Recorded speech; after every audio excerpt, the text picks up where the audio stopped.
Well, hello today. This is Elite RC. Well, I'm just basically doing pretty much a truck overview, showing what I have on the truck before I make any type of changes. I want to show what I have on the truck currently before I do anything drastic.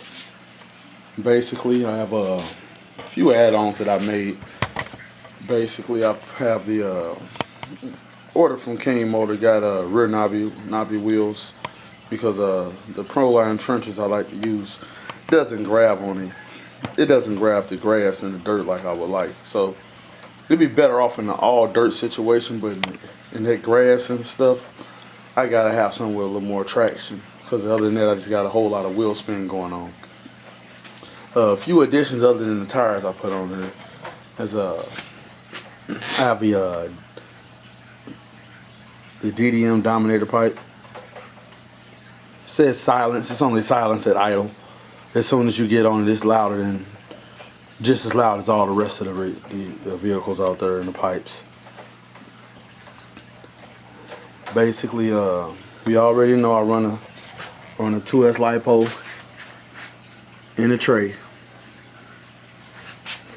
I also run this is a 36cc Rovin motor. And for the price of about as strong as you're gonna get for the actual price of it, I run the let me get some light right here.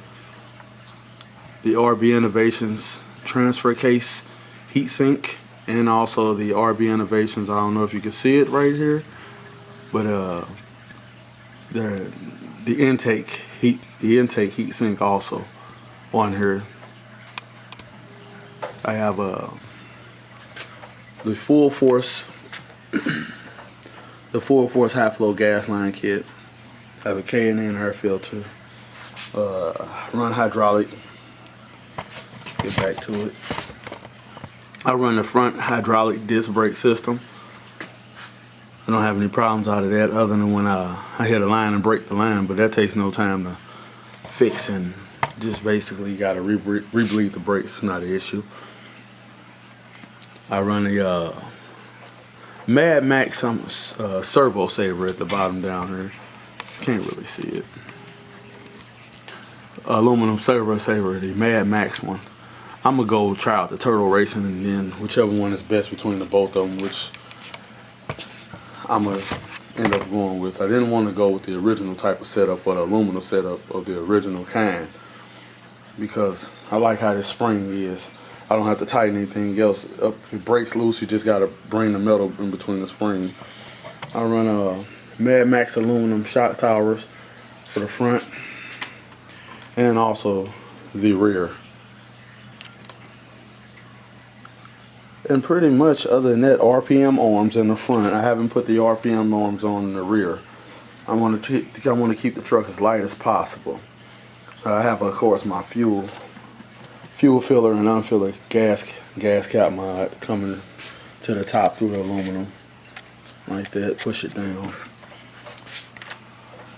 Other than that, nothing else fancy other than redoing servos. I run a Dynamite kill switch. People talk about it, but I've never had a problem with mine.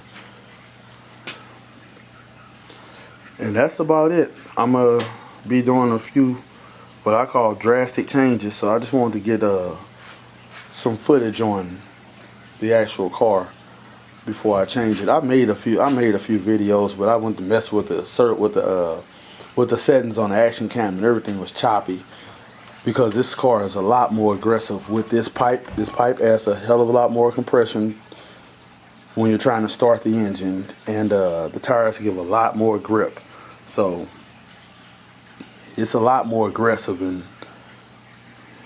while I'm driving it. It runs 2 times better than it did with the Proline trenches. I kept those on the front because when I'm turning, therefore the car won't flip over with too much grip on the front. I'd rather keep the grip loose in the front. That's fine. Still turns for no issue. And that's just basically a brief overview before I do any type of changes next on the vehicle, so I can remember how I had it, because I'm about to change everything. So it's Elite RC signing out.